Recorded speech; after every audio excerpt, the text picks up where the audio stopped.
Most adults are lactose intolerant. Those who can drink milk actually have a DNA mutation.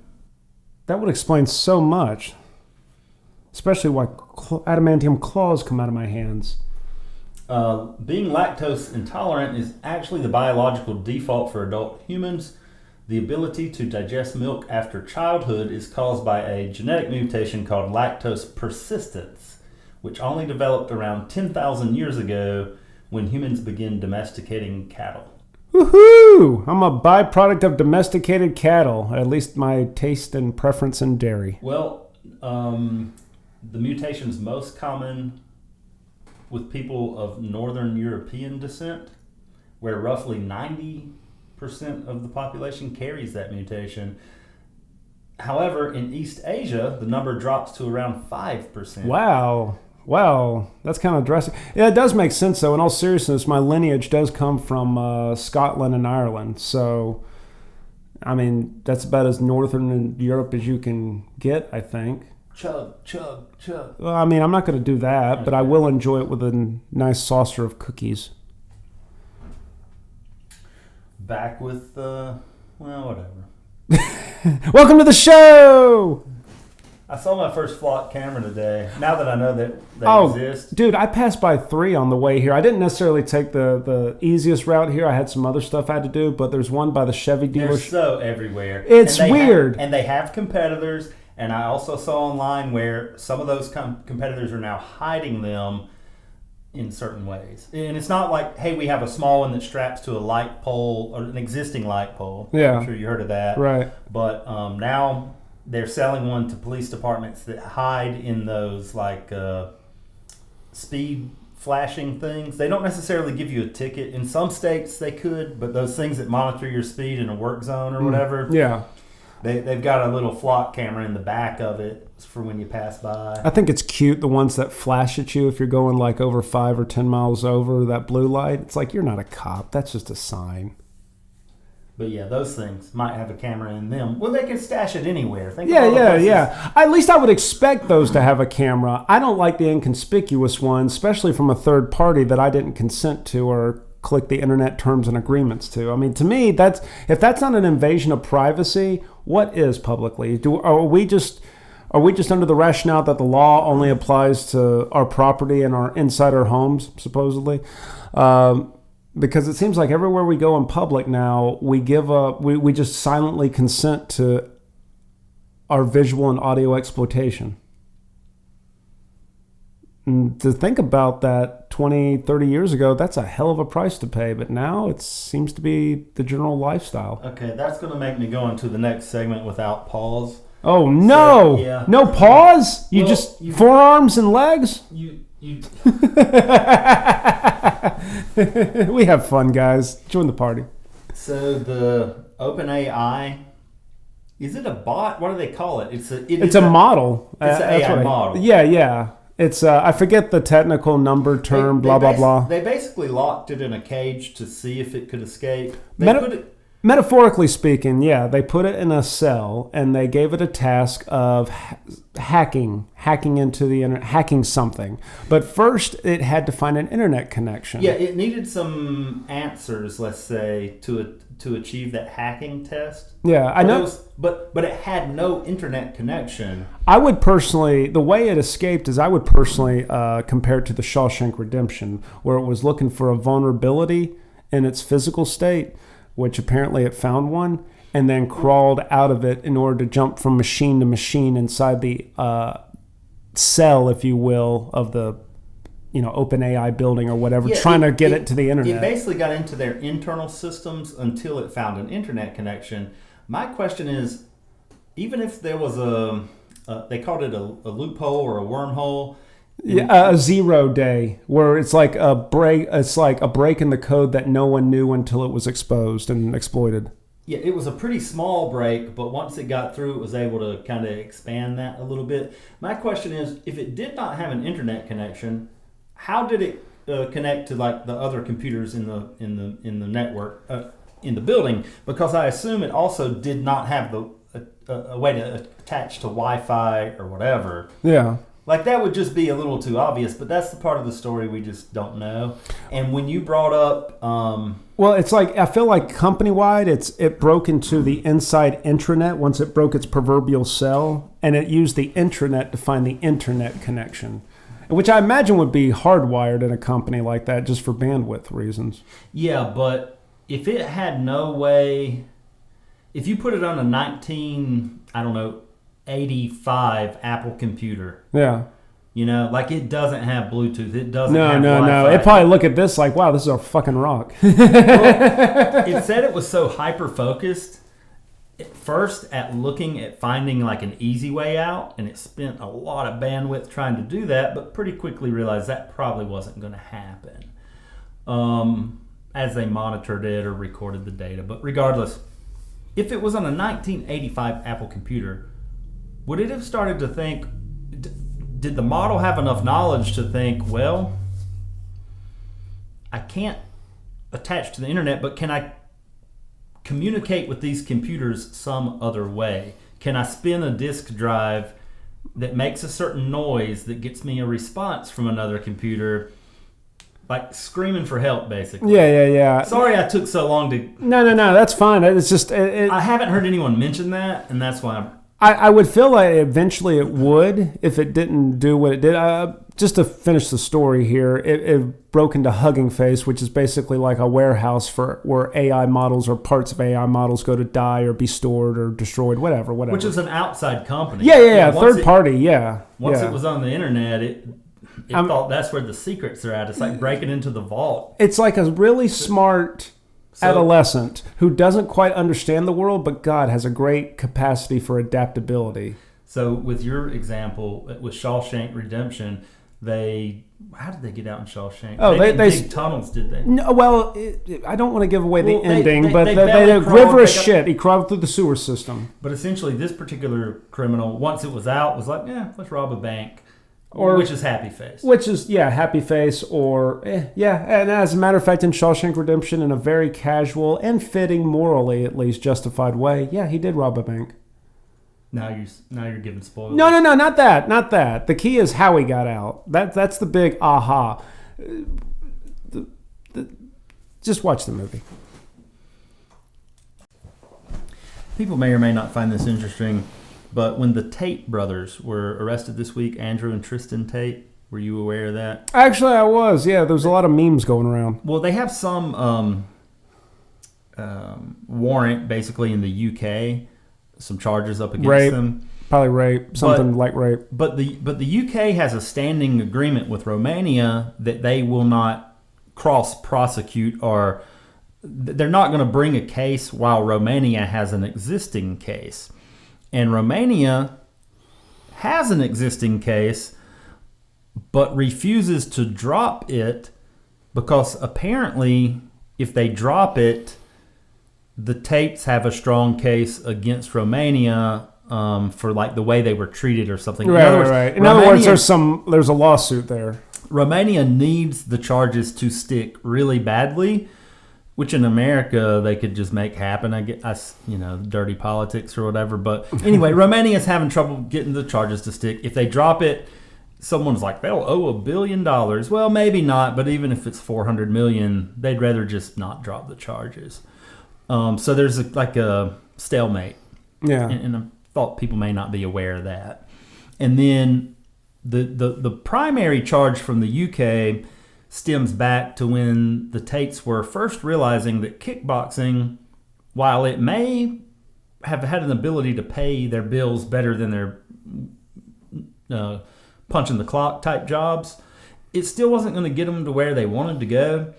And one of them's either girlfriend or acquaintance, like whatever the case was, she was 17, and they accusedly convinced her to webcam. Supposedly that was the first one. Yeah. And that's really the worst, most offensive charge. Now, later, and they sold her as a like Russian or Scandinavian blonde or something, but she really wasn't. Oh. And they made her, 21, but she was really 17. This is all... There's no integrity with this pornography anymore. This is all alleged, But then once they started making money off that, and they created basically a compound. Yeah. Well, I mean, it's like hey, we'll give it's not a real job, though. Think of it this way: you're basically pimping out internet models that could easily do it themselves on OnlyFans. It was probably but then you couldn't. I think it was harder then. They needed the network of distribution at the time. Now it's easier, but then they needed the distribution network. Yeah. So it's like, hey, we'll give you 3 square meals a day, but you're going to have to use that vibrator and that camera. And we need some squirts, okay? We need some squirts. You got to talk like Andrew Tate, okay? At least some of the girls have said they were treated fairly, and it was on the up and up based on like their agreements. Yeah. But the one damning thing is if the first girl was 17, and it looks like she probably was, it's like the charges should stick. But that's not something that happened in Romania, and so that's another story. But the Romania case, ironically, is what's keeping them out of jail right now. It's kind of at least ironic. in the UK. Yeah, at least in the UK. So. Sorry. These guys really get lost in a web of shit, really of their own volition. I thought, I don't know where I ran across those details, and that's all from memory, but that's what I heard this week. And yeah, well, good luck to the Tate boys. Hope they stay in the UK, because I feel like our side of the world got a little lighter. So the one person I saw really celebrating the arrest was Ben Shapiro, and he's quoted as saying Andrew Tate's face finally hit the concrete. Well, it didn't.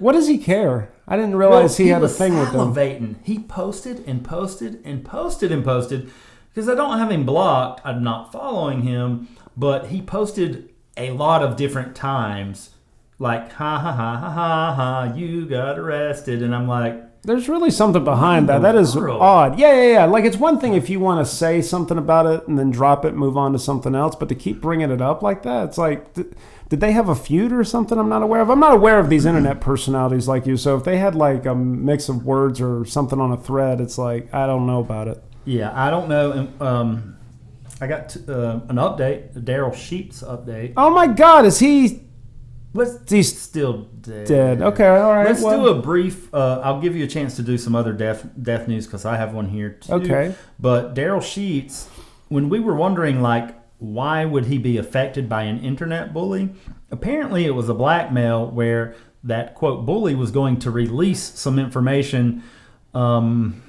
It's rumored that maybe Daryl Sheets was gay or bi, but that's really is a rumor. But in the quote ransom note, you mean the suicide note? No. Oh. The bully had requested a ransom for hush money, and whatever he had was going to be released the next day, supposedly. Oh. And that may have played a factor. Man, that's even sadder that it's not due to necessarily depression, but extortion. Yeah, so it wasn't like a fight between Daryl and him, like, hey, I'm a bully and you're not cool. It was, I got shit on you. I got some shit on you, and you're going to pay me. Yeah, and it's probably gonna cause a lot of domestication issues, and it's probably one of those things that are one of the skeletons in the closet. So Daryl's family had released that information. Well, thanks for letting the cat out of the bag. He tried to keep it. He spent his entire life trying to keep it secret, guys. Yep. Yep. Sylvia Bug, who I'd never heard of. I'll flash you a quick picture there. Oh, I appreciate you flashing me. Was the chief programming executive and general manager for general audience programming at PBS. She died suddenly at 55 over the weekend. Oh my God. So was she involved in a network of underage girls? Because that would track. No immediate cause of death has been disclosed.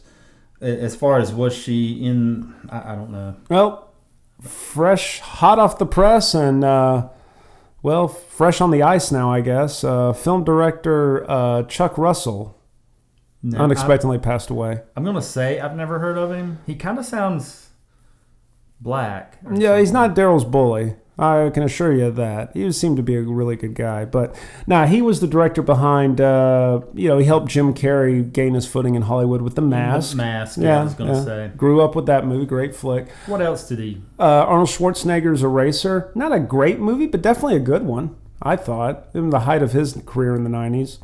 And personally, this is going to sound crazy, but for a Nightmare on Elm Street sequel, Dream Warriors was awesome. I think that was one of the best in the series, and a little groundbreaking for a young actor named Larry Fishburne. But fresh off the press here, it's not even, there's no details on what happened exactly. He was He's 74. Dead. Yeah, he's dead and probably cardiac arrest of some kind, but it's just no other details than that. Died in his home. I'm guessing the family will probably come out with he was involved in some extortion scheme too. I mean, Todd knows a lot of movie directors, so that's like I'm not saying an A-list celebrity, but it's in the grouping of people. Yeah, he's a talent. He's a talent. When you watch one of his movies, I guarantee you're probably going to be entertained. Hey, did you know El Porco can't grow any chest hair? Do Spanish chicks care about that? Well, it makes him a better swimmer, and it seems like that would be appealing. El Porco can't grow any chest hair. El Porco can't grow hair up there. No chest hair. The chest hair is not there. It never grew. He didn't shave it. It just never grew. It's so silky smooth. His eldest son is an artistic warrior. Ben's ex-wife has a mustache reminiscent of the one Teddy Roosevelt had, but Ben never complained at the time. Ben and his dad are building a shed in his backyard, and it has taken forever. Ben's first car was a Dodge Colt infested with ants. El Porco can't grow any chest hair. El Porco can't grow hair up there. No chest hair. The chest hair is not there. Never grew. He didn't shave it. It just never grew. It's so silky smooth. The reason he goes after Latinas and other third worlders is mostly the war-torn muff, the golden saddle. You know what we mean. Basically, the brown snapper. He purchased and fervently studied his copy of the Rosetta Stone to be able to communicate with the particular demographic.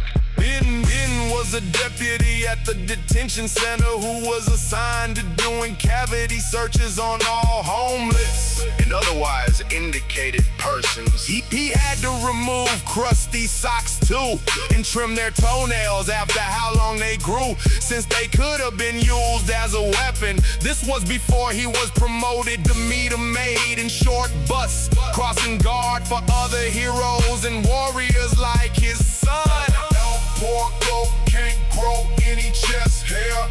El Porco can't grow hair up there. No chest hair. The chest hair's not there. Never grew. He didn't shave it. It just never grew. It's so silky smooth. I've got a statistic. Gen Z holds under 1% of U.S. wealth, but baby boomers held 21% when they were at the same age. You know what I think is funny? They call zero less than 1%. That's my takeaway from that. It's like they don't have any wealth. I mean, what assets does the average what was it, Gen Z, or what do they own? Like maybe their greatly used car. That I'm pretty sure if they have a mortgage, it's nowhere near being paid off, so they don't have any assets like a house. A lot of them are living at home with mom and dad and still unable to save money. And when I say unable to save, yeah, they can squirrel away $50 here or there, but nothing that would cover the even cost of healthcare once you get a little bit older. Need a rotator cuff surgery? Yeah, that squirreled away 50's spent. But you know, it's a great down payment on the $10,000 bill, though. Yeah, they may have a car payment and car insurance, and that eclipses all their money, all their income. Yeah. But anyway, I don't know how we got on pop culture or whatever. How did we get on it? Probably Chuck Russell's death. I was talking about his movies, and then that led to something. But I had it. Okay. All right. YouTube. Here's one that you may have missed. Damn. YouTube star Mr. Beast marries Thea Boosen Wow, both of them? during a lavish island wedding.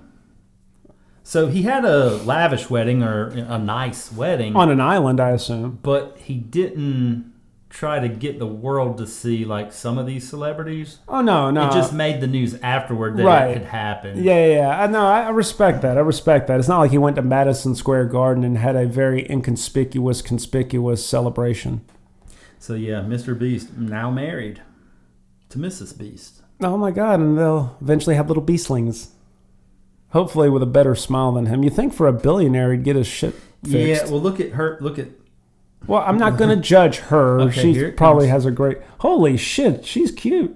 Yeah, he's rich. That's how that happened. That is exactly how that happened. And in any other world, he would have gone up to her, said one wrong thing, and she wouldn't have given him a second thought. He might have done okay in Europe. I heard the women over there are like, they don't put their self on a pedestal. Maybe this is what I've heard. but maybe some third world countries. He could probably get at some Honduras ass real easy. You know, old Porco does that just because he's bilingual. He makes small talk with a lot of Mexican waitresses, but I'm trying to get him to up his game. It's like, hey man, how about going for a woman that's not directly from a war torn country? Maybe they wouldn't be so vulnerable.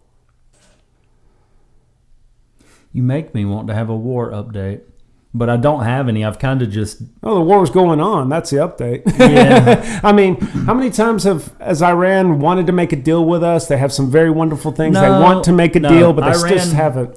Iran is not one to actually make a deal. No. They will not uphold their end of a deal. But guess who started it by dropping bombs on their leaders' heads? Or better yet, trying to deny he was a pedophile, even though, you know, for a guy who loves putting his name on everything, he really doesn't like it being all over the Epstein files. Again, I'm not sure if he is a pedophile. I don't Innocent exactly people have any don't, proof. Well, here's the thing. The proof is in his actions, because what innocent person would act like this? Like every other guilty person in history. And why did the previous administration also protect the Epstein lists? Maybe because they got some connections, maybe some funding, or maybe, again, direct involvement. But none quite as much as Donald Trump. You have to admit, who else is mentioned more than Donald Trump in those files? I couldn't tell you. There isn't one. It's mentioned more than Jesus in the Bible.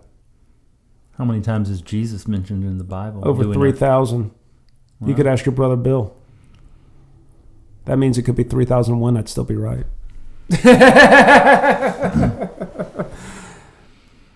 Well, the government in general and their prosecuting arm has definitely dropped the ball on the Epstein list, and nobody's doing a fucking thing about it. You know, nobody's doing a thing about it. There are people sick and tired of it. I have to admit, Representative Thomas Massey still hasn't dropped it. I just read where the Alan Reacher star, or the dude who plays Reacher, Alan, whatever. Richter. Okay, that's what was fucking with me. He's basically playing himself. But he's in politics now? Well, he had something like, how come people aren't talking about this still? Just because we went to war doesn't mean that all of a sudden that problem went away. It's still there. It's now buried, just like some people would probably want it to be.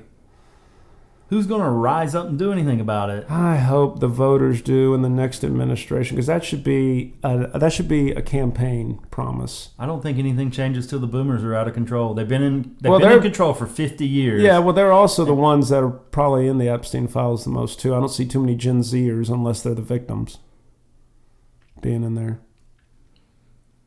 But the system itself isn't going to change until there's new. There's new ideas. The system itself won't change, but the topic is, if someone ran on the platform, I will prosecute these fuckers to the full extent of the law. Like, as much as I can in my sitting power, I will. I'll executive order that shit, if that's an option. But my point is like, with no one being that direct on the problem and making a campaign promise like that, you're probably right. Nothing's going to change, because it's just going to be business as usual. And business as usual usually means, hey, go about your business. As long as you're making money, staying in power, or getting more power, everything's fine. You know how they were talking? Here's kind of some war news. Whatever resolutions passed, part of a bill where the U.S.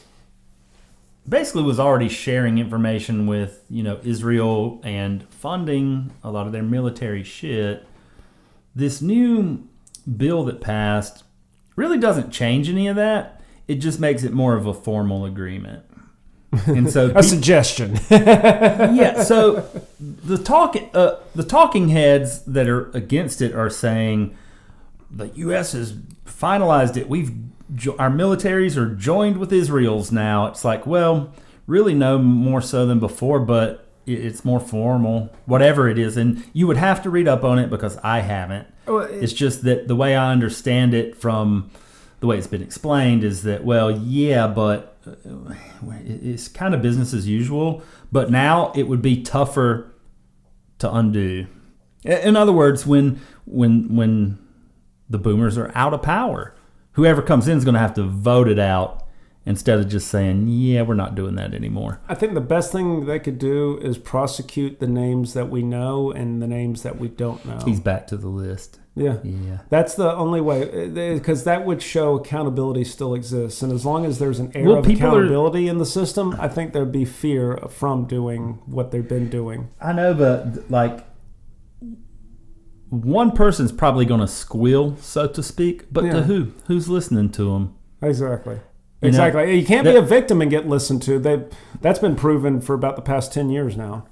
Yeah, I saw an article this week that a lawyer that was connected to Epstein was murdered, and it's like, was he about to...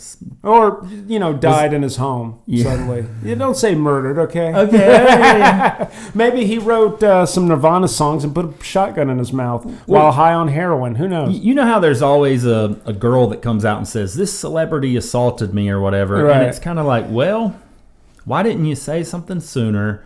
And without absolute proof, it is he said, she said. But a lawyer, I mean, people might respect them or know them within their communities and listen to them a little bit more. So there could be reason to for him to die in his home of natural causes. I don't know. An accountant, whatever, a professional position. Also, going back to the list here, this is another thing. You can play devil's advocate with Donald Trump and how his reaction towards the list and Jeffrey Epstein in general now. Are we still talking about Jeffrey Epstein? Like, he is so ready to move on from that. But Jean Carroll, I believe her name is Jean Carroll. Look up that case. Donald Trump tried to have it appealed and he lost, meaning he is a sexual assaultant who tried to get out of a $5 million payday, because it ruined his integrity as being, I'm not a rapist. And it's just kind of like, again, you can play devil's advocate. Sexual assault is not rape. There's two distinct charges there. But for someone to fight it so hard and to lose so much off of it, $5 million is nothing to scoff at, maybe to him, but not in general. It's like, okay, you can play devil's advocate, but at what point do you have to admit you're actually defending the devil? Bill Cosby was in the news again this week. Oh, what the hell? Is he still alive? I thought he passed out on one of his cocktails. I think, what is he on? House arrest at a really nice house? At his age, aren't all people like that on house arrest in a way? Anyway, some of those cases, civil cases against him were dropped. I don't know. They got tired of fighting it or ran out of money to fight it or something. Something, yeah. I mean, he's guilty too, and it's because of that admission of guilt is why he was released from prison on that technicality. Let's look at the court. Let's be beyond the headlines. Look at the transcripts from the court. He admitted his guilt in order to enact a plea bargain where he didn't have to serve any jail time. And somehow, through, I guess, angst of the justice system, the fact that that's not really justice, they incarcerated him wrongfully. He used that to his advantage, and his lawyers got him out. So, can I do a closer? Or can you do a closer? Something. To change the tone, Todd did actually go see The Odyssey. I still have not. Having not seen it, I rated it an 8.2. I think that's pretty accurate to what you'd walk out of the theater with. What do you rate it? 8.5. It's up there as one of Nolan's best, but I don't think it's his best. I definitely think it's one of the best movies of the year, and he'll probably get recognition for that at the Oscars. I did see a picture of the cameras that were used to film that. We talked about it last time, but I didn't realize how big they were. Oh, yeah. They're actually, no lie, they're actually the new popcorn bucket from AMC Theaters. So you actually fill up the box, the pseudo box of a camera. Now, it's as big as a real stocky 4'11" person? Or honestly, think of it like a college dorm refrigerator. That's about accurate. It might even be 6 feet tall, the damn thing. I don't think it's 6 feet. I think it is once they put it on rollers. Okay, yeah, like on a tripod or something. Yeah. However, it's too big to go on a tripod. Oh, I believe it. Yeah, that is pretty heavy. Honestly, I would compare it to the size of the boxing size Basically of it is like a refrigerator. Yeah, a small refrigerator, but still. They had to use mirrors for the actors to talk to each other face to face, or at least seem like face to face while the camera was propped up because it was so goddamn big. You're just looking at the back of a box with wires. And as big as that camera is, the max it could record is 3 minutes at once. 3 minutes of film, yeah, before it had to be reloaded or switched out. But I admire what they did. They took it straight to the film lab. If they were filming L.A., they drove it across town. If they were filming overseas, they had it overnighted, airshipped. So it was like, you know, they used all the resources, definitely, of the budget to be as old school and legitimate as possible on film. Which is pretty damn cool. Yeah, I mean, it's if nothing else, it's got people talking. Yeah, that care about movies.